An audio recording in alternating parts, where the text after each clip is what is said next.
Hello, Charlie TCG here, and welcome to my another deck profile. Today, we'll have the top four list from Japan Nationals, the Lost Zone Giratina. My opinion, one of the most underrated deck of the format.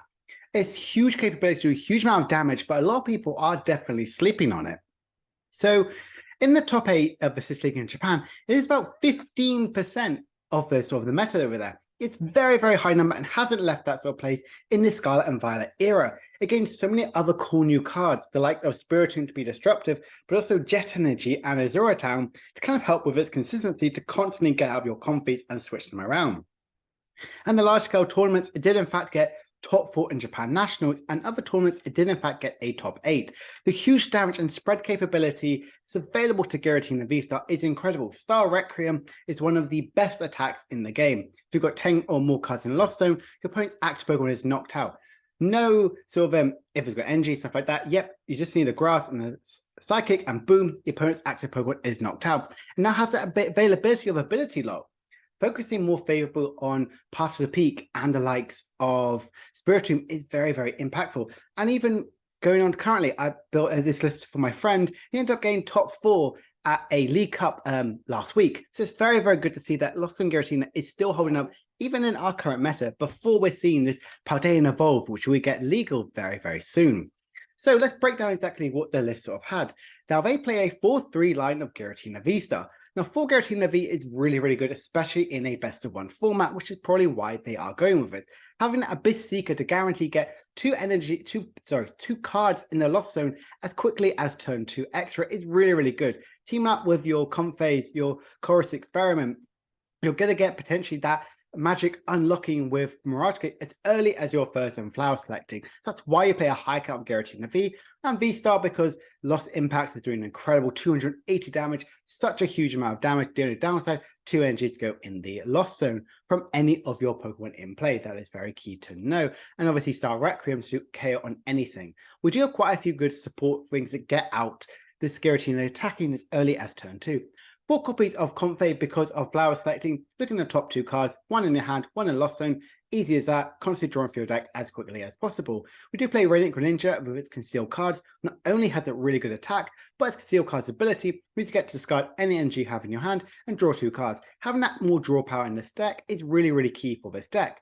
We do play 4 copies of Chorus's Experiment, ability to look at the top 5, Lost Zone 2, put 3 in hand. It's really, really good. You're kind of seeing the strategy of this a lot more in these sort of Lost Zones of decks. You want to get to that magic 4 for Cramorant, 7 for Mirage Gate, and 10 for Sableye and Giratina V-Star. Very, very easy to get with this sort of deck by the constant switching outs it has available to us. 2 copies of Escape Rope and 2 copies of Switching Card. Switching Card not only helps with your healing matchups with anything which Greninja or Sableye might throw in your way, but also Escape Rope gets that extra disruptive capability. And the new energy card, Jet Energy, means when you attach to one of your bench Pokemon, they immediately get accelerated to the active position. Very, very powerful energy new card for this sort of deck, getting that retreat aspect as well as that switching card, which is really good. Other sort of attackers, like I mentioned, we do have Cramorant, where it can attack for free if you have 4 cards in the Lost Zone. Doing 110 for like straight up just that is really, really good. Do play 2 copies of Sableye because it is the psychic energies we need. That's why we're playing Sableye. It's amazing Lost Mine attack, which if you've got 10 cards in the Lost Zone, you get to put 12 damage counters on any of your opponent's Pokemon in any way you like. This is very good to KO like the Manaphy, so you can open up your Radiant Greninja, or even your opponent's Comphase, or just to set up some big attacks from what Giratina can do. For example, the likes of Gardevoir, kind of putting some damage on those Gardevoir and Zacian, so they're not going to get that big one-hit KO capability. And the other support Pokemon we do have in here, it's Manaphy for, likewise, like I said, there's a lot of bench damaging through Radiant Greninja, the Ice Cube that did well in the tournament that happened over in Mew, as well as Kyogre. So having that bench support is really, really good. And Spiritomb, with its amazing ability, which all basic Vs in play, but if yours and your opponent have no abilities. Yes, it's there to counter Mew, and Mew is now going Fusion, so it doesn't need to ignore about it. But something like sort of Lumineon and any sort of basic V Pokemon out in play is really, really important. So these are the Pokemon. So how do we get them with the setup? So we play 1 copy of Pokegear. I love Pokegear in this sort of list because it means you can guarantee get the sporters very, very quickly. Despite us playing lots of draw packs with Greninja and Comfey, you want to try and get that turn 1 Colress. So getting that through the likes of Pokegear is really, really good. Two copies of Super Rod. I'm so happy this card has been reprinted. Getting the Shuffle 3 combination of energies and Pokemon is really good. We say goodbye to Clara, which is sad we don't guarantee to get them, but if you do want to, I think Clara is still a very good option to have in the deck. But minutes to shuffle in your Pokemon, it's really good. You can also, your Sableyes can be shuffled in very freely, but more importantly, your energies for the likes of Mirage Gate is really, really good. We've already covered the switching count. We do play 3 copies of Nest Ball and 4 copies of Battle VIP Pass. These are our ways to get LV Pokemon in play. We play loads of basic cards. That's why we're playing a high count of Nest Ball. And 4 copies of Battle VIP Pass, you want to get it set up as early as turn 1 as possible. And if you don't get that set up later on, your Battle VIP Pass is a very easy card to be chucked into a Lost Zone. No Ultra Balls because this deck plays so much draw capability. You don't need to rely too much on getting that guaranteed search for great Giratina V-Star, because we have loads of attackers, we may not need it until turn 2 to turn 3. And like I mentioned before, Mirage Gate is really good. That magic, if you have 7 cards in a Lost Zone, you can use this card and search your deck for 2 energies of different types and attach them to your Pokemon any way you like. This is really good because you can set up your Radiant Greninjas, your Giratina V-Stars very, very early on. And very quickly, with gain that extra turn 2, because you're playing that high count of Giratina V-Star, potentially wanting to go with a Star Abyss Seeking as early as the first sort of attack.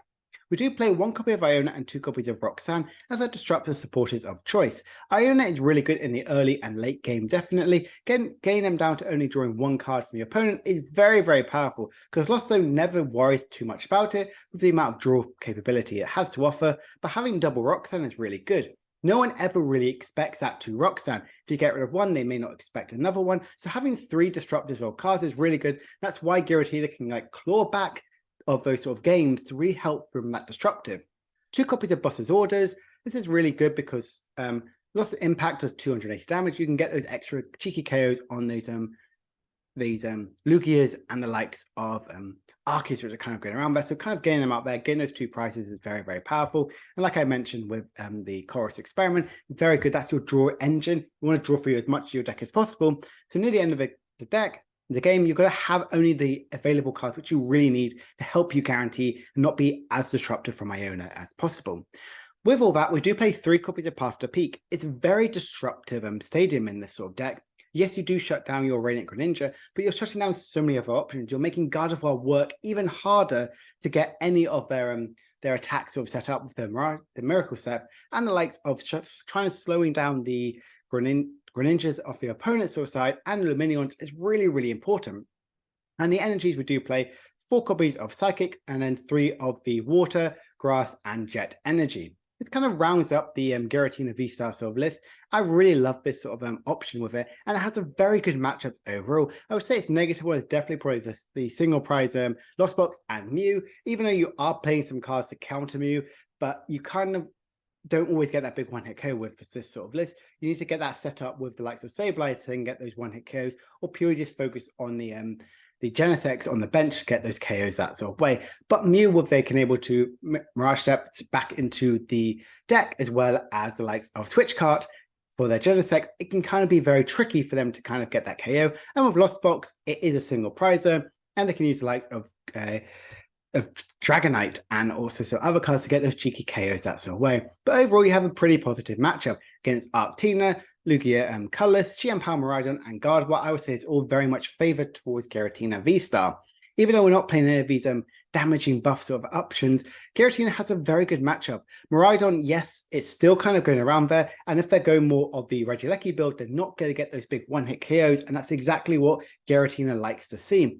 Xianpao, you can kind of help slow them down. That's why you're playing a huge count of Path to Peak, stopping down their Luminions, their Xianpaos, as well as their Palkias is very, very key to their setup, and that's why Giratina can really sweep into that. Your Lugias, again, they're kind of maybe going that really slow sort of turn of that setup with their Snorlaxes, and then getting those big one-hit KOs later on with Weirdeer, so you can afford to potentially focus on maybe targeting just their Lugias on the bench and kind of go that sort of way. Similar with Arctina, it's very much a 50-50. If Arctina gets the setup, it could be very, very detriment, but having Path to Peak is slow down Arceus using its own Starbirth, so it's very, very important. So that's exactly where I think Lost Tina is in breaking down what exactly the top 4 deck sort of was and how it performs. I think this is a very good position right now in the meta, kind of focusing on very has a good matchup overall. Yes, kind of having a weaker Lost Box and Mew isn't exactly the best, but I think it can bounce back very, very hard. Really good to play if you're thinking of NAIC as a deck to really start testing for it. I think people are always going to be playing this sort of deck. It hasn't really died since its kind of resurgence in the Scarlet and Violet era sort of format, but I think it's going to carry on with its huge success, hopefully in NAIC. So if you've enjoyed this video, please make sure to like and subscribe and comment down below. Are you an Arc Tina lover or a Lost Zone Tina lover?